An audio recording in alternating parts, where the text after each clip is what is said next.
keadaban mereka napa sekacauan. Nah, sementing kula terangno ngeten ya. Niki penting rungokno.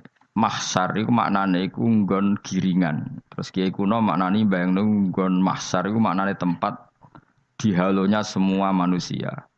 Terus mauqif itu tempat diberhentikan, napa? Tempat diberhentikan. Terus di situ Anda innahum mas'ulun, mereka semuanya ditanya, dihisab.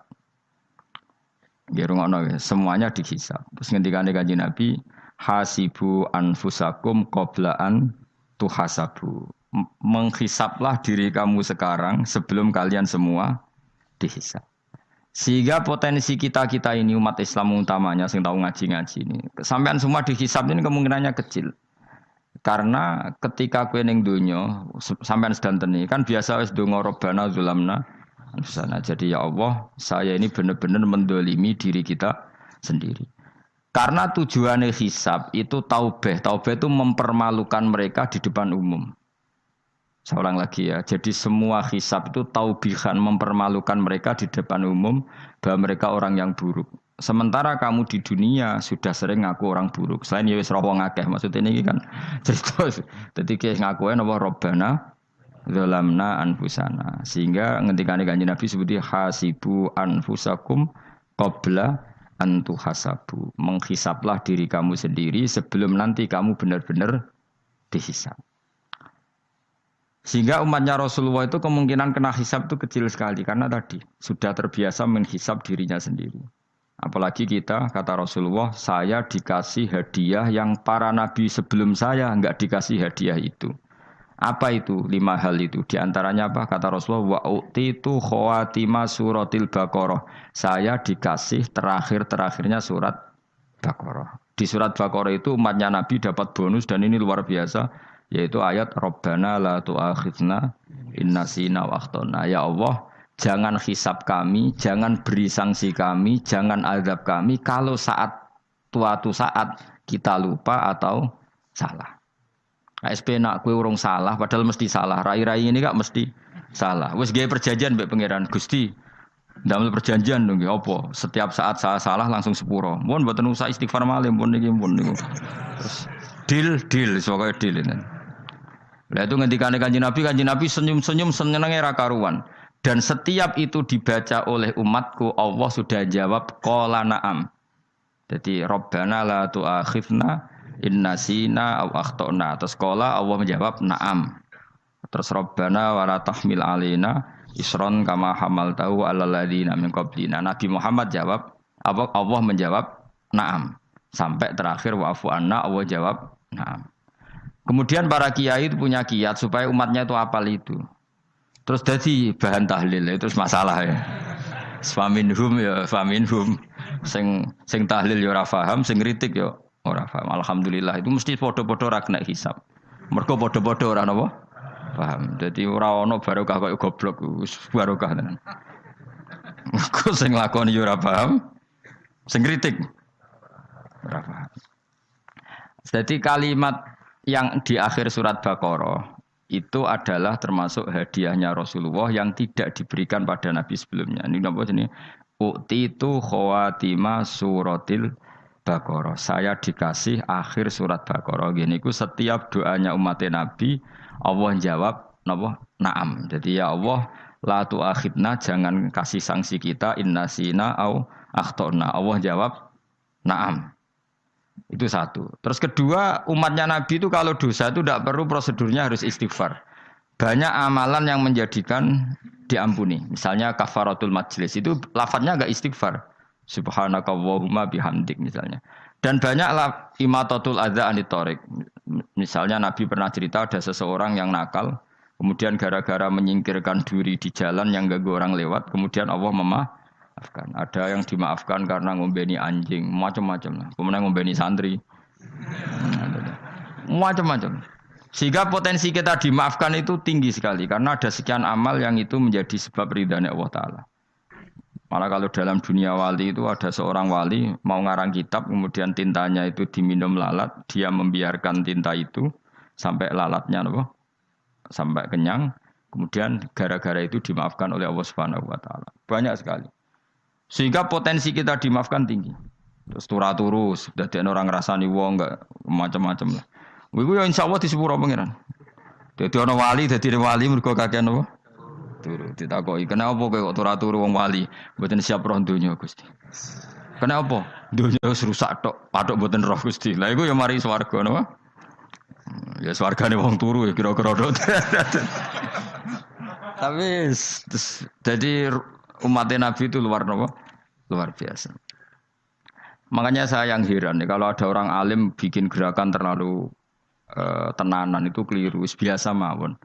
Turu ku ya ibadah wae agar gak zina, gak maling, wae agar gak nglakoni dosa gedhe niku sanggep ae napa? Ibadah. Karena tadi Rabbana la tu'akhidna in nasina wa akhtana. Terus Allah jawab na'am. Sehingga kiai-kiai itu takut orang itu lupa terus dimodifikasi sedemikian rupa jadi wiridan. Tapi alhamdulillah kok banyak yang kritik. Jadi ya biar seimbang, no? Seimbang apa alam demokrasi. Jadi kalau lagi kecewa ambek sing kritik, mergo insyaallah rapati paham masalah usul ini. Karena satu-satunya cara supaya orang paham itu pancen yo dijak latihan bareng-bareng. Gak ngono wis malah ra paham blas. Ya tapi tadi ya semua itu resiko. Zaman Nabi Sugeng nek ana ibadah sunat dilakoni terus, Nabi yo duka, kuwatire dianggap wajib. Tapi nek ora dilakoni blas Nabi yo duka, wong sunat ora tau dilakoni. Jadi sudah alhamdulillah sekarang ana sing ngritik, ana sing setuju biar seimbang no. Wong padha ora pahame wae napa? Padha paham. Padahal makna ayat itu luar biasa. Rabbana la tu'akhidna in nasina wa akhtana. Terus kedua, Rabbana wala tahmil alaina isron kama hamaltahu alal ladina min qablina. Ya Allah, jangan beri beban kami sebagaimana engkau memberi beban kepada orang sebelum kami. Dulu itu kalau ada orang yang salah, itu harus dibunuh oleh orang yang tidak salah. Liyaqtulal bari uminkum al mujrimah. Supaya yang tidak salah membunuh yang salah. Sehingga ketika umatnya Nabi Musa menyembah anak sapi, ijel itu, apa kata Allah? Fatubu ila bari'ikum faqtulu anfusakum. Kamu syaratnya tobat harus saling membunuh, yaitu orang yang terbebas dari dosa itu membunuh yang tidak dosa. Masyhur itu. Terus Allah mengirimkan mendung yang pekat, terus gelap. Ketika gelap itu yang al-bari yang enggak dosa mengeksekusi yang dosa. Sekarang kan enggak, paling tangkap KPK. Berarti penjara mulai suka sisa korupsi akeh. Jadi penak lah pokoknya zaman akhir itu penak. Pemenang saiki KPK ini mulai disoal jadi aman lah kira-kira. Sebuah sing bener ndi. Ajane ya sing bener ya pangeran. Misalnya rasa KPK lah nak takwa ya rasa korupsi. Kalau KPK dilemahkan nanti yang korupsi marah. Lah masih orang KPK lah nak wedi pangeran kan ya aman karena korupsi. Kowe aneh-aneh wae. Kowe wong mukmin kok bakas ngono. Wis penting iku nak kowe wedi pangeran kan ra usah polisi, ra usah KPK wis tetep ra usah dosa wong wedine mbek pangeran. Nah, kecuali ra usah pangeran ateis lha iku masalah. Ya, tapi kan omongan ini gak populer, padahal bener. Nah, aneh. Jadi karep pemilu ngene, terbebas korupsi nek ana KPK, urip makmur nek ana menteri kemakmuran. Pokoknya kuwabe kuwi mbok gantungno pejabat negara. Mengane tau hitam jeblok, sak jeblok-jebloke. Misalnya rasa sejahtera, sare menteri sosial harusnya gini-gini. Ngono korupsi salah KPK. Ngono ana ora keamanan salah polisi. Senengane nyalahno wong. Gue sekali-kali nganggo tauhid.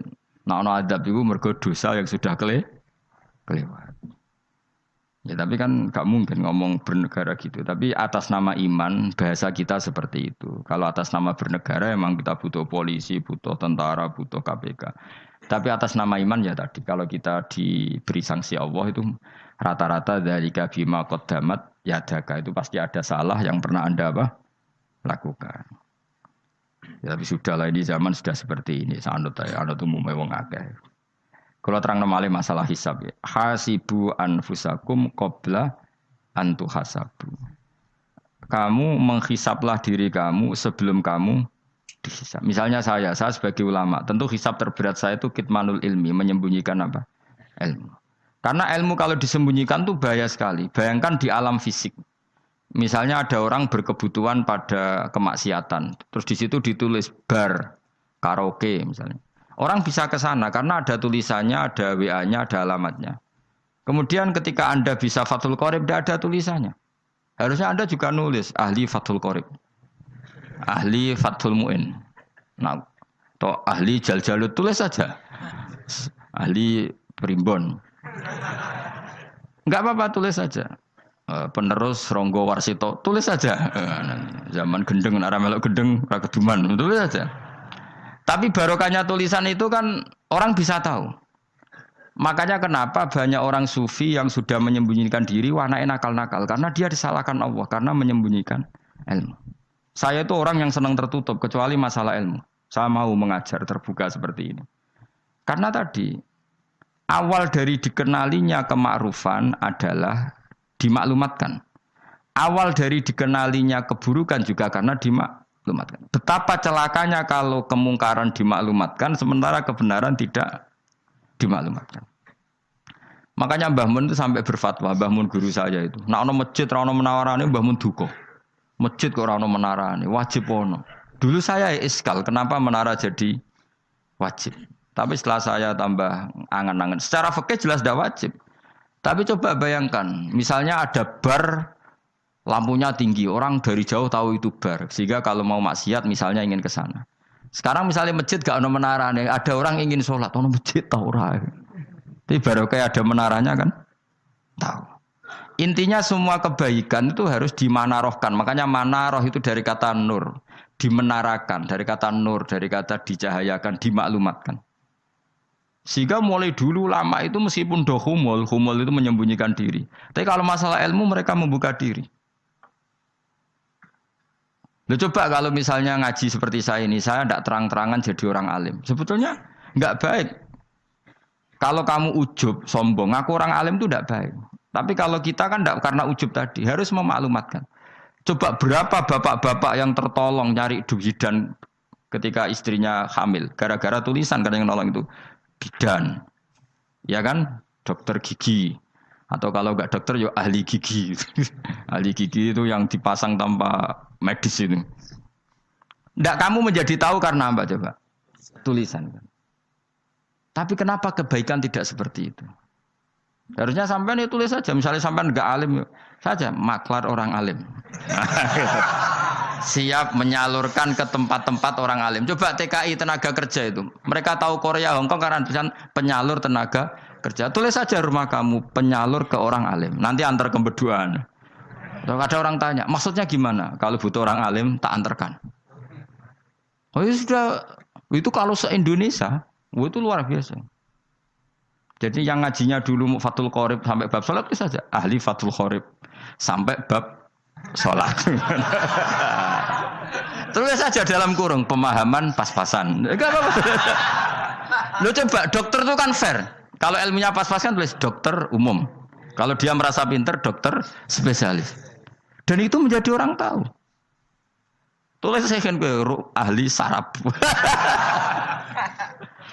Nah, lo buatan guyon itu betul. Makanya saya ini termasuk orang yang menyembunyikan diri. Tapi kalau bab ilmu enggak. Sehingga nyun saya tidak sombong, banyak gus-gus alim yang ngaji saya Jamul Jame, ngaji Mahali. Padahal itu kitab tersulit di pondok. Tapi gara-gara saya sering cerita, saya pernah ngaji Jamul Jame sama Mbah Mun. Saya pernah mentakriri kitab ini, kitab ini. Nya banyak yang ngaji saya. Kalau tanpa itu kan mereka tidak tahu. Ya sampean nggak apa-apa kalau menyaingi saya, tulis saja di rumah kamu ahli Jamul Jame. Barang diparani ahli apa? Ahli jilid. Maksudnya kalau kitab kamu rusak bawa sini. Ya enggak apa-apa. Nah, sehingga syarat utama jadi nabi itu sebetulnya memaklumatkan diri. Ya saya ulang lagi. Pertama nabi jadi nabi, syaratnya apa? Memaklumatkan diri. Sehingga pertama beliau jadi nabi, naik gunung Sofa, kemudian ya maksara Quraisyin, halummu ilayya, wahai orang Quraisy ke sini. Terus Nabi mulai manggil satu-satu, ya Bani Abdi Amanaf ke sini, ya Bani Fihr ke sini. Terus saya ini adalah An-Nadhirul Mubin. Saya sekarang diangkat jadi Nabi. Terus Abu Lahab marah-marah, tabban laka ya Muhammad, alihada jama'tana. Muhammad kamu itu orang sial, kita enak-enakan tidur gara-gara kamu manggil kita datang. Ternyata hanya untuk urusan seperti ini. Makanya terus ada tabat yada abi lahabi watab. Tapi yang iman kemudian tanya, Muhammad kalau kamu setelah jadi Nabi, misinya apa? Saya diutus Allah untuk kamu menyembah Allah, tidak boleh menyekutukan Allah. Dan Allah memerintahkan kamu afaf. Afaf itu meninggalkan zina, meninggalkan maling, gini-gini. Coba kalau Nabi tidak memaklumatkan diri. Jadi Nabi sekelunak-kelunus. Ketemu wong monggo nggih. Ada tembu dia nggih. Sengerti nak Nabi ku sapa? Sehingga orang-orang yang khumul, yang menyembunyikan diri itu di bab ulama masalah besar itu. Karena ciri utama dosa adalah kitmanul ilm. Makanya Nabi sidik amanat tabligh fatona. Tabligh itu lawan katanya apa? Kitman. Makanya saya ngaji di mana-mana. Saya di Jakarta ngaji, di sini ngaji, di Pasuruan ngaji. Harus dimaklumatkan ilmu.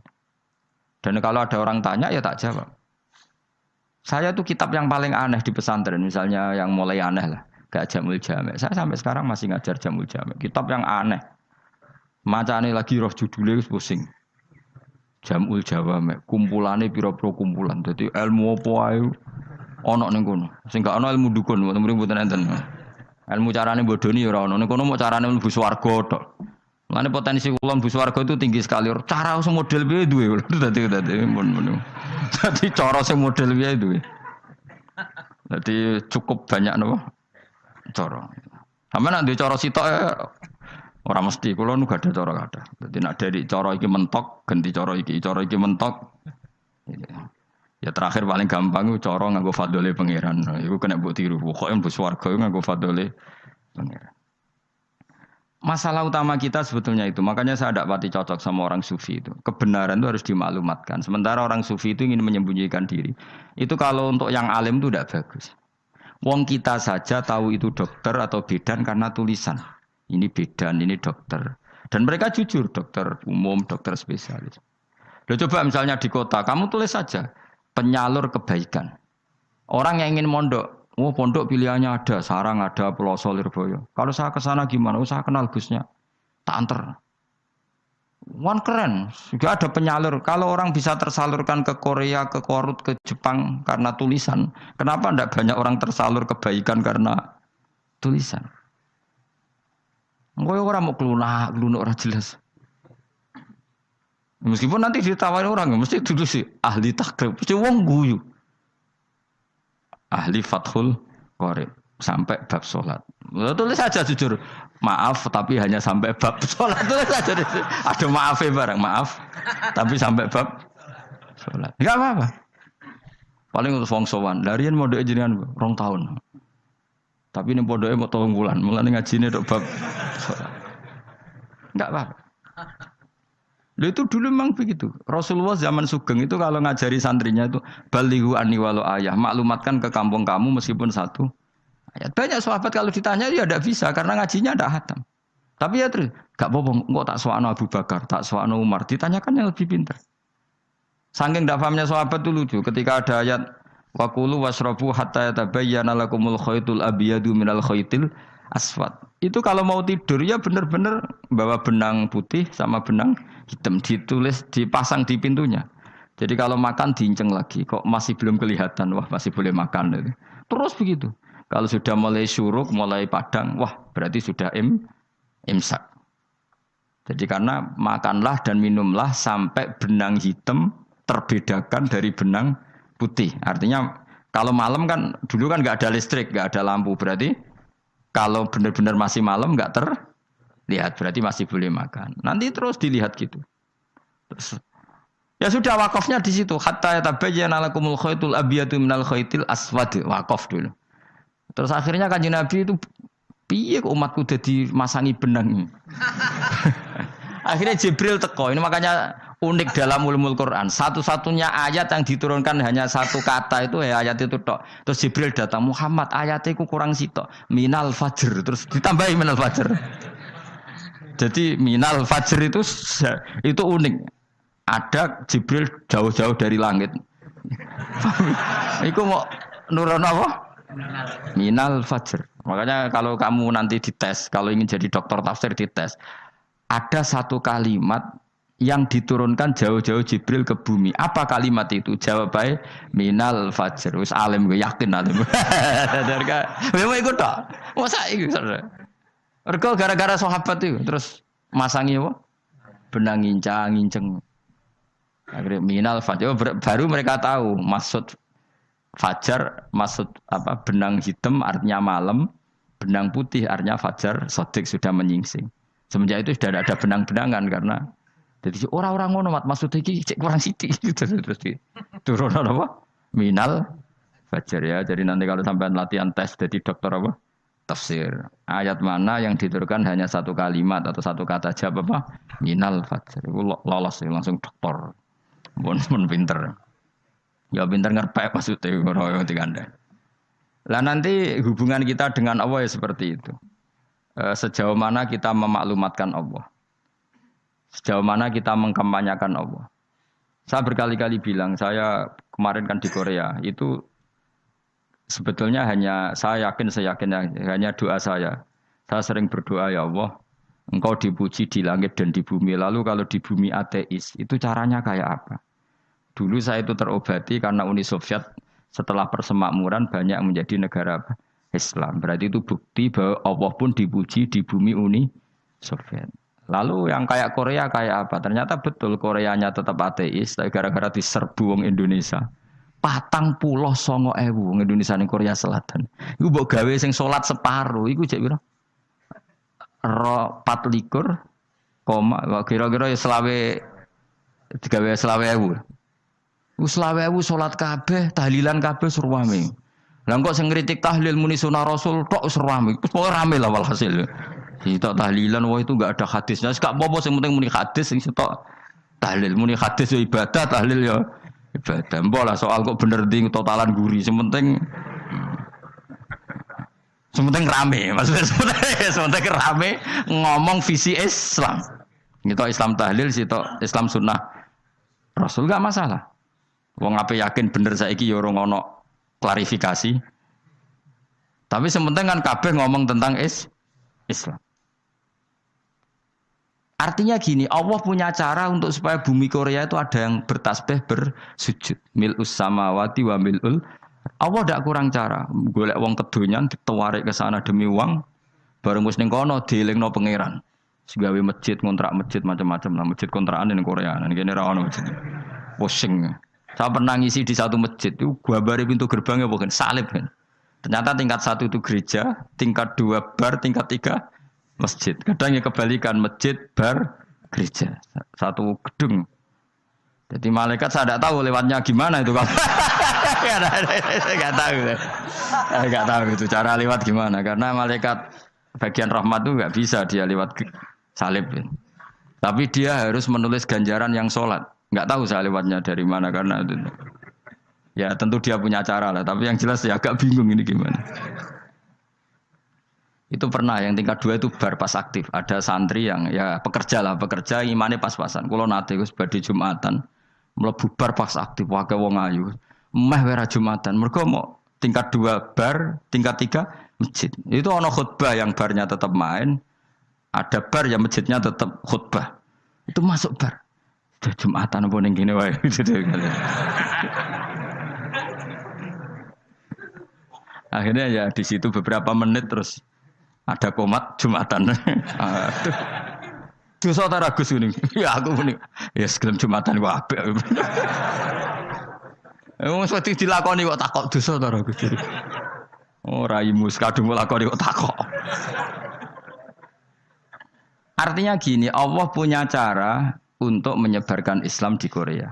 Sama seperti Allah punya cara untuk menyebarkan Islam apa di Indonesia. Dulu orang Gujarat, Punjab, ya sejarah ini menurut saya ya tetap sebagiannya benar. Meskipun tidak seluruhnya benarnya sejarah Islam masuk Indonesia rata-rata orang kan menulis pedagang Gujarat, India ke Indonesia dagang karena mereka mukmin akhirnya juga menyebarkan apa? Islam. Itu jelas nyata. Meskipun tidak semuanya seperti itu karena ada yang dibawa Yusuf Baros itu yang muridnya Sayyidina Ali itu.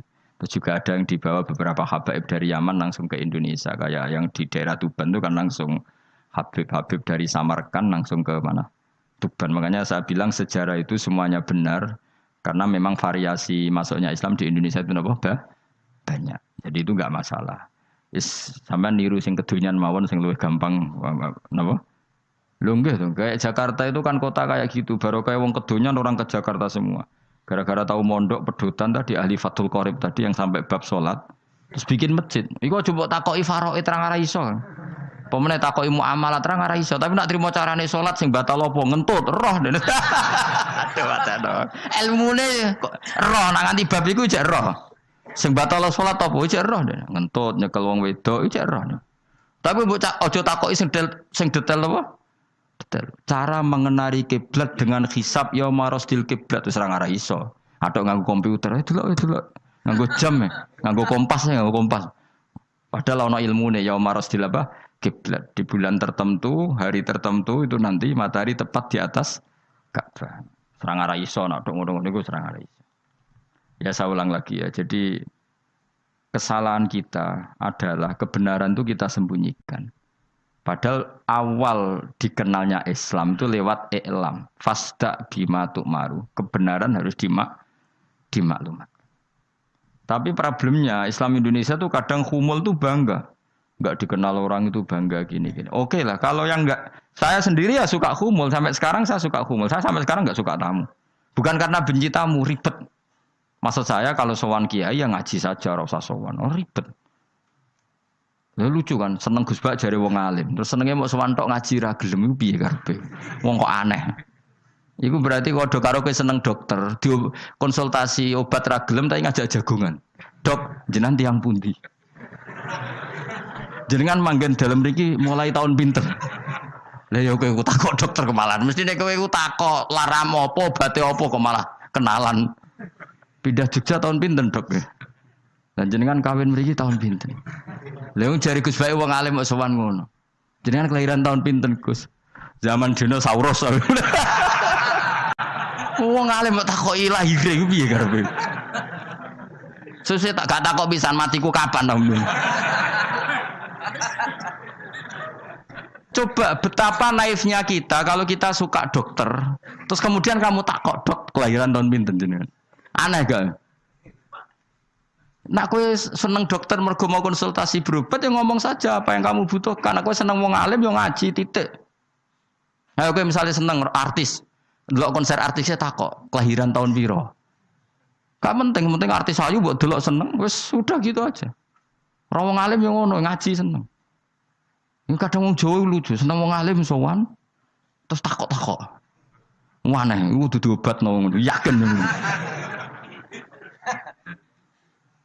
Maksudnya bu sing profesional maksudnya sing rontok bener sithik lah dadi wong. Aja bener nemen-nemen gak mungkin wis pokoke bener sithik-sithik. Makanya kemarin ngaji apa Nasaihul Ibad kan gitu. Mujalasatul ulama artinya apa? Fi majlisil ilm ketika ngaji. Ora kok mujalasatul ulama utawa sowan matekno wong ngene iki tejo. Duh. Kula termasuk kiai yang kampanye ini. Soalnya termasuk kiai terkenal tapi sing tamu kula rapati kathah. Iku aja akeh masyaallah tenan wis. Duh. Muga-muga rodok tobat sithik-sithik lah maksudnya. Maksudnya ya sudah lah. Ya tadi hubungan wong alim ya sudah ngaji. Kalau hubungan sama dokter ya tanya konsultasi apa? Medis. Kan lebih enak. Nah, hubungan mbek dukun wis takok wis. Mbah niki menyangking pundi. Kok jenengan dermemel nglafadzno apa sing kalimate sing jelas kan apa nak dermemel mandi nak jelas kok ora mandi ku piye. Takono. Aku ya guru pun mbek dukun. Wong kalimate ra jelas kok mandi. Nak jelas gak mandi. Kok nak jelas kita bodoh ini. Ayo gumun mantra iku mesti gak wae rungokno tenanan kalimatnya terus ora jelas. Dukun-dukun dulu. Kok mandi, nak jelas malah mandi. Mandine tenan ora ya ora. Ya saya ulang lagi ya. Jadi sebab itu di Quran sering ada kata i'lamu, kenalilah, ketahuilah. Jadi awal dari agama ini adalah harus tahu. Maka menyangkut harus tahu ini lalu Allah bikin media. Media itu apa saja. Tapi lalu kita bisa berdebat tentang media. Itu yang kita tidak tahu nanti hisabnya di depan Allah Subhanahu wa taala. Saya sampai sekarang itu nggak tahu, nggak pernah bilang halal, nggak pernah bilang haram. Misalnya gini ya buat ini dengerin ya. Di Korea ini sering teman-teman cerita. Ada beberapa majikan yang baik sama umat Islam, yang pekerja-pekerja Muslim. Itu kalau dipamiti sholat kan, Pak majikan saya mau sholat. Sholat itu apa? Mereka bilang dengan bahasa analogi di Korea. Pokoknya sholat itu sembahyang. Ketika sholat itu ditanya sama orang Korea, loh kamu itu sembahyang kok tidak ada patungnya? Karena pengetahuan mereka yang namanya sembahyang itu ada patungnya. Ada yang baik, apa sekalian tak belikin patung? Jadi wong Islam pas sholat tuh didelok ngarepe dhuwure kok gak ono patung. Ono sing ape sujud tuh digambarno salib. Mergo dekne denger-denger kalau karena tidak tahu Islam itu apa. Sementing ada personifikasi Tuhan. Ada lagi ini yang agak ngeri. Ada pegawai Garuda karena dia agak terpelajar waktu sholat dia sholat sama krunya di mall. Itu langsung security mall nelpon polisi. Ini ada ritual teroris kata. Jadi sholat itu dianggap mukadimah sebelum ngebom. Jadi ritual. Pertanyaannya adalah karena mereka tidak pernah ngerti sholat itu kayak apa. Dan kadang-kadang orang ngerti bahwa sholat itu adalah ritual umat Islam itu lewat media. Media itu bisa berita, bisa dokumenter, bisa apa saja. Kita tidak pernah tahu cara Allah mengertikan. Seperti kita tidak pernah tahu madzhab Mu'tazilah, tahunya itu dari kitab-kitab ahli sunnah wal jamaah. Coba kita semua misalnya tahu madzhab yang aneh, Mu'tazilah, Jabariyah, Qadariyah, itu dari kitab mereka apa dari kitab ahli sunnah? Dari kitab ahli sunnah.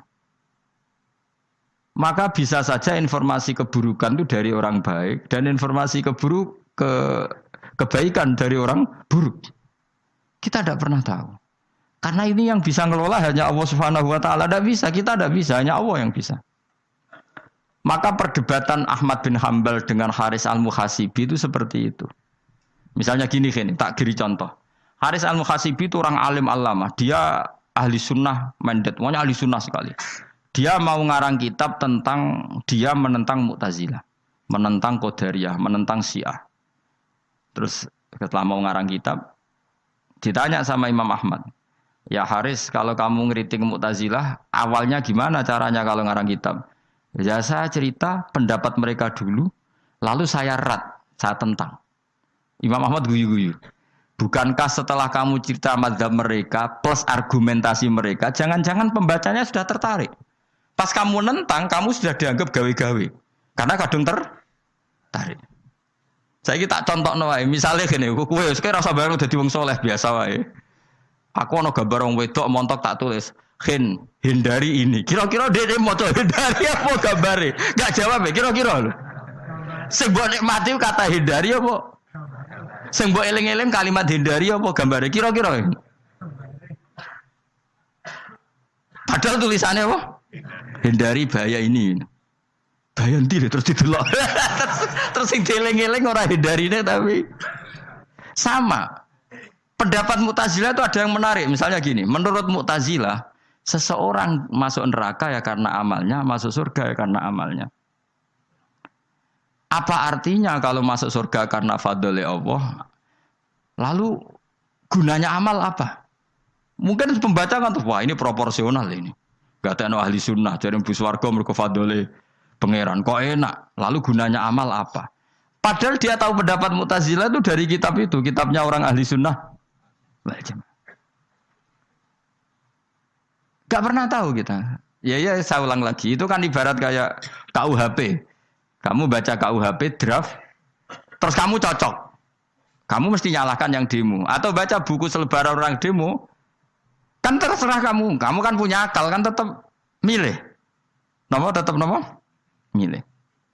Problemnya kata Imam Ahmad itu, ketika kamu menceritakan pendapat Mu'tazilah, bisa-bisa orang itu kadung tertarik. Ketika mulai kamu tentang, orang itu gak tertarik sama penentangan kamu.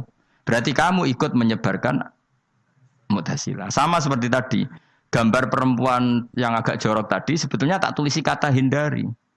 Padahal Ruhin gak tahu, eling wong wedok gara-gara tak kei gambar hindari bahaya ini malah jadi eling. Orang eling tulisannya eling. Nah hakikat saya ini penyebar kata hindari apa penyebar gambar itu? Coba. Lalu status saya ini pengedar gambar itu apa pengedar kata hindari? Iya yang mengedarkan kata hindari tapi yang mengedarkan.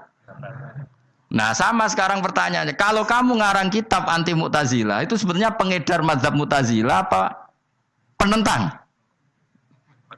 Ya pengedar juga karena umat tahu dari kitab kamu. Dong toh. Lah ya mulane ku dadi perdebatan, mergo kaya iya kaya ora. Juga tuh gale gini misalnya, kamu jangan milih presiden yang dari militer, itu pasti keras, tegas, terus kaku. Ternyata pembaca itu wataknya militer, lu cari yang begini, pusing kan kamu. Agak suka presiden sipil, nggak tegas. Padahal kamu nulis itu untuk menggiring orang milih presiden. Jangan milih yang militer, pasti tegas, nggak demokratis, nggak nerima pendapat. Ternyata pembacanya suka saya punya pemimpin yang tegas. Habis kamu kan? Yang tahu hati orang itu siapa? Makanya ketika kitab Ahli Sunnah dipenuhi dengan cerita-cerita madzhab Mu'tazilah, itu sebetulnya kamu itu pengedar apa penentang? Itu pertanyaan Ahmad bin. Akhirnya Imam Haris Al-Muhasibi bilang gini, enggak maksud jenengan itu ngelarang apa dukung. Pokoknya mergo mangkel. Dari Imam Manjo aku pokoknya ngomong ngono ae pokoknya. Terus akhirnya Imam yes nang ngoten ketoke arahe jenengan mboten sedo ngarang. Makanya Haris Al-Muhasibi akhirnya enggak mengarang kitab itu. Dia sebenarnya pernah rencana Kitabul Firaq fil Islam. Dia mau ngarang kitab kelompok-kelompok dalam Islam. Ya coba mau apa coba? Misalnya kamu bela tahlil, nasibnya juga seperti itu. Hujahnya tahlil, ini gini. Terus hujahnya penentang tahlil. Yang bisa mengendalikan pikiran pembaca siapa? Ternyata dia tertarik sama pikiran penentang. Lucunya yang menceritakan kamu, pengagum tahlil. Kan tidak pernah tahu. Mana nak cari ceritanya Mbah Mun lucu. Mbah Mun itu mondok Lirboyo. Itu di Bandar Kidul akeh wong ayu. Itu dulu mbah-mbahnya Mbah Mun itu ada yang suka orang sana sampai nikah orang sana juga pulang ke sarang. Itu di antara mbah-mbahnya Mbah Mun. Suka perempuan sana terus nikah sana enggak pernah pulang ke sarang. Lah Mbah Mun itu lahir dari adiknya, pokoknya dari keluarga dari saudara yang enggak pernah pulang dari Bandar. Diwasiati mun nak mondok ojo geman dolan ning Bandar Kidul. Gak akeh wong ayu. Akhirnya malah penasaran. Justru kalimat itu yang menjadikan maksudnya aku ajune nganti sepiro kok nganti mbahku katut kan malah akhirnya penasaran. Lare kata Mbah Mun tak angen-angen bener Imam Ahmad bin Hambal. Maksudnya itu kalimat itu pancen ribet. Kalimat itu ribet pancen. Coba milih mana coba? Jong ojo geman moro pasar opo lah nang daerah kono. Ono opo? Bahaya kan. Gara-gara kamu melafatkan itu malah orang penasaran. Di sana ada bareng delok ning kono ya nak terus mulai nak ora. Nah, makanya pertanyaannya, pengarang buku juga kena hisab karena sebetulnya apa yang dia tentang orang lain menjadi tahu karena ceritanya dia. Coba kamu ngarang kitab saja yang anti Syiah atau anti Mu'tazilah atau anti Murji'ah atau anti otoritarian, mesti pembaca itu enggak bisa kamu kendalikan. Nah, itu juga rawan hisab. Makanya berat. Makanya walatus alunna yauma idzin anin naim. Semua itu nanti dimintai tanggung jawab oleh Allah Subhanahu wa taala. Karena kita tidak pernah tahu.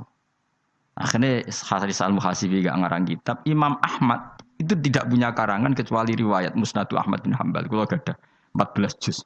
Dia tidak punya karangan. Ketika ditanya, saya takut membuat hal baru dalam Islam.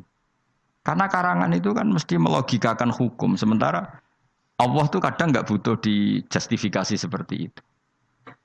Jadi cara kitab usul fikih ini, sama tak bedai. Mungkin nggak Allah menyuruh kamu ngangkat gunung Merapi tanpa alat? Nggak, jawab saja. Latihan pinter. Mungkin nggak Allah menyuruh kamu disuruh ngangkat gunung Merapi? Mungkin nggak? Mungkin apa enggak? Nah, itu ulama usul fikih berdebat. Ada mengatakan tidak mungkin. Karena Allah tidak akan memerintahkan sesuatu yang tidak dimampui mukhatab, yang tidak dimampui manusia. Masuk akal. Kaul kedua mengatakan mungkin. Butuhe Allah itu mau wong muni yo tok nurut. Senajan to gak mungkin. Ayo Hen, Gunung Merapi angkat Hen. Nggih Gusti, siap. Langsung melawayu moro. Wih Allah wis seneng wah nurut aja iki. Tapi ya kemungkinan cek goblok ora takok sik. Kita kan tidak pernah tahu, makanya ulama ini debat. Kira-kira nak Gunung Merapi angkat.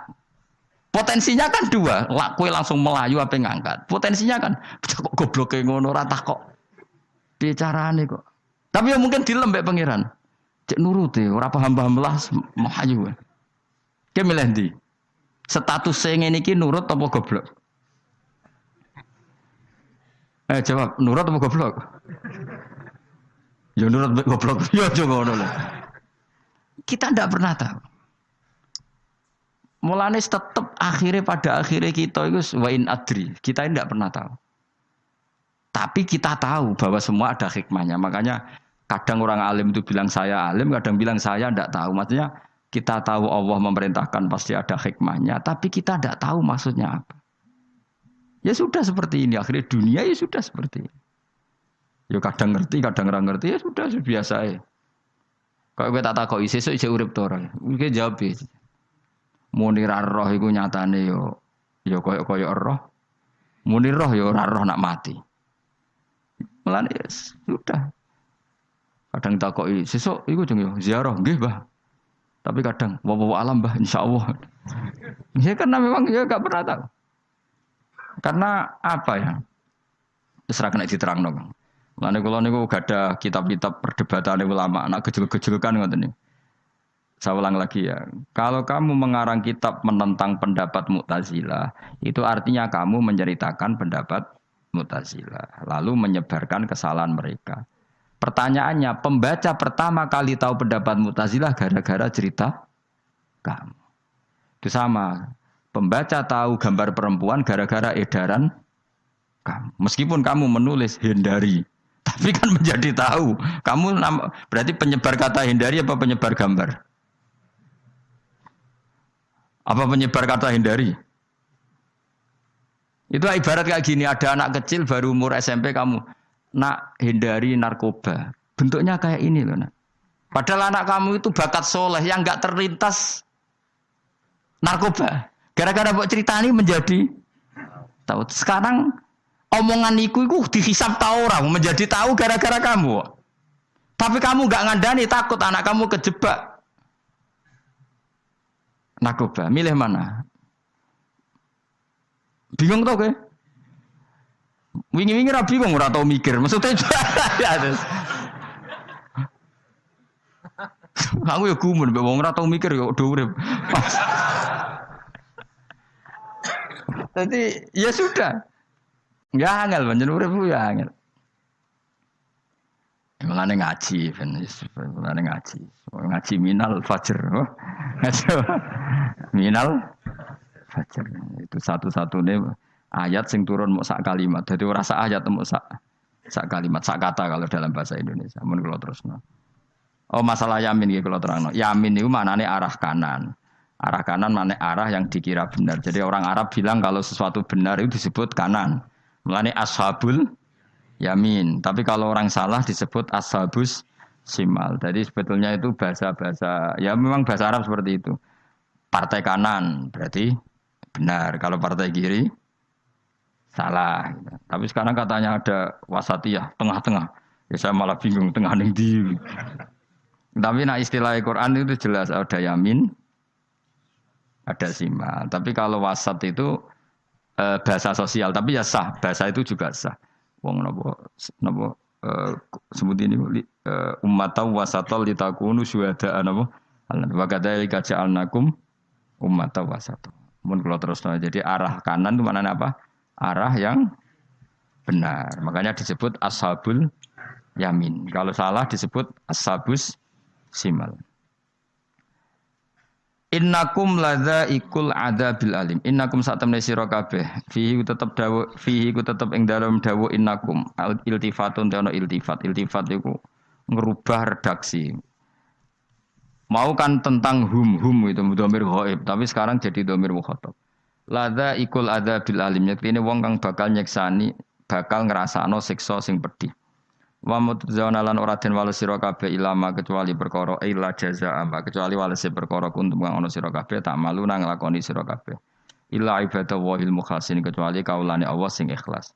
Jadi semua orang itu akan kena siksa kecuali kaulane Allah sing napa Ikhlas wis ikhlas pokoke enak-enak ibadah ikhlas mun nang ngandel kula ibadah paling nyaman ikhlas. Mulang ya mulang ae mergo perintah Allah. Cek murid temroh hake guru cek ora ban sak karep-karepe pokoke mulang ya mulang ae. Kados kula nek pokoke mulang-mulang ae cek kira hakku ora urusan pokoke mulang wis. Golek ridane Allah ben sebeneng akhirat ra kakean hisab. Ribet mikir manusa ribet. Pemane mikir hak-hakmu ribet.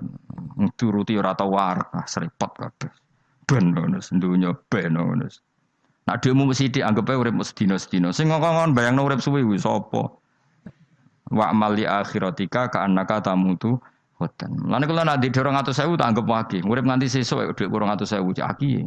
Lah kowe bayangno dhuwit akeh bayangno urip nganti 20 tahun. Sing ngongkon bayangno ngono iku ya sapa? Jelas Nabi dawuh wa amal li akhiratika ka annaka tamutu hoten. Kamu ngamal untuk akhirat seakan-akan mati be.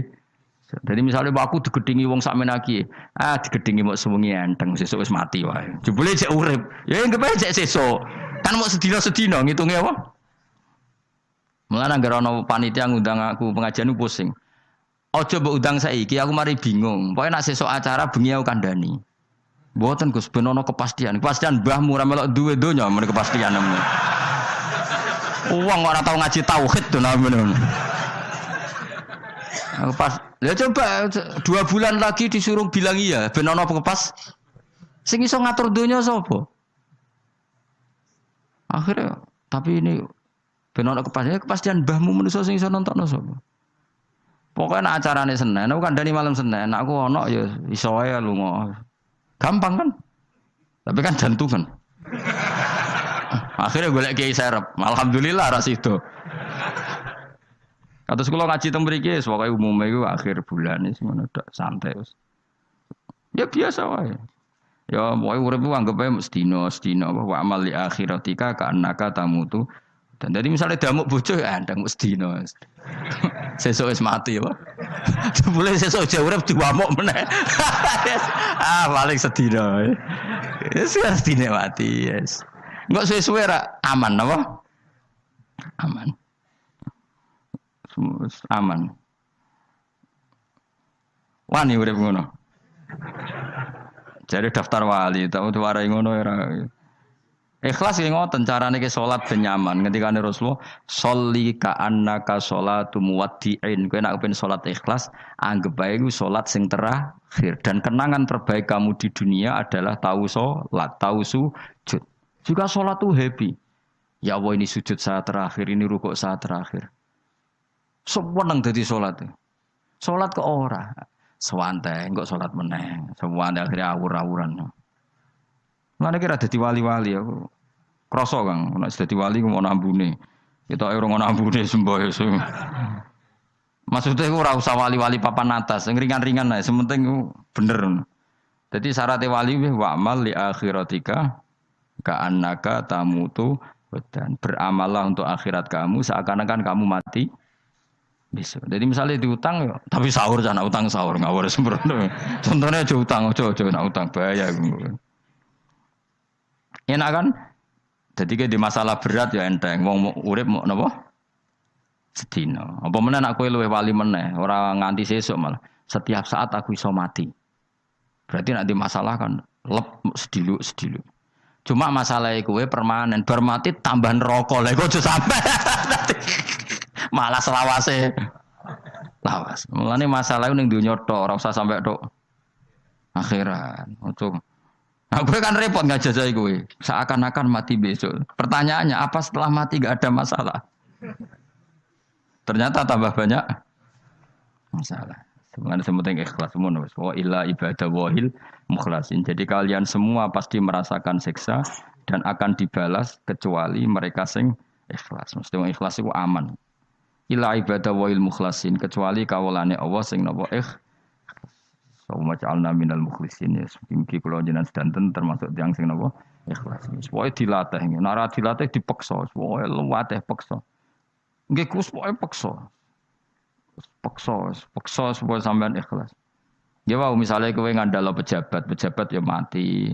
Nak mati ora kuat. Sing kuat namung Allah Subhanahu wa ta'ala. Jadi sehingga terlatih. Nah, bagaimana mungkin saya bisa hidup tanpa komunitas nasional, Ya kamu yakini aja komunitas itu bisa saja mati atau benci kamu atau perubahan sistem. Ya kayak dhisik misalnya wong duwe wartel iku koyo sugih toko wartel. Bareng ono HP gitu tuntas. Dulu misalnya wong duwe telepon rumah itu koyo sugih ono HP ya tuntas. Jadi perubahan-perubahan ini menjadikan kita tidak percaya terhadap dunia ini. Mesti ora iktimat, ora tetanggenan baik dunia ini. Yang enggak pernah berubah hanya Allah Subhanahu wa taala. Misalnya ngono, kowe sayang anak, iso wae anakmu sampean gedeng kowe aja katut bojo. Kowe sayang tangga iso wae gedeng kowe. Utawa ana perubahan sistem sing dadekno kowe ra urip ning kono, misale kowe ndonga muga-muga disenengi wong bidukan, jebule kowe ditakdir urip di daerah lah. Enggak ada pernah tahu. Sing mesti abadi namung Allah Subhanahu wa taala. Semulane illa ibadah wahil mukhlasin. Kecuali kaula-kaulane Allah sing mengikhlaskan amal hanya krana Allah Subhanahu wa taala. Ail mukminina tegese pira-pira mukmin. Utai dawe ki istisna mungkotion kang terputus. Zik dzukira jazaohum. Utawa ngene, dzikru jazaihim utawi nutur piwalese para al-mukhlisin fi qouli ta'ala ulaika lahum rizqum ma'lum. Ulaika te mungkon-mungkon sing ikhlas lahum tetep kedhe ulaika fil jannah rizqun utawi rezeki maklumun kang wis ditentokno bukrotan ing dalam wektu esuk wa asyan wektu sore.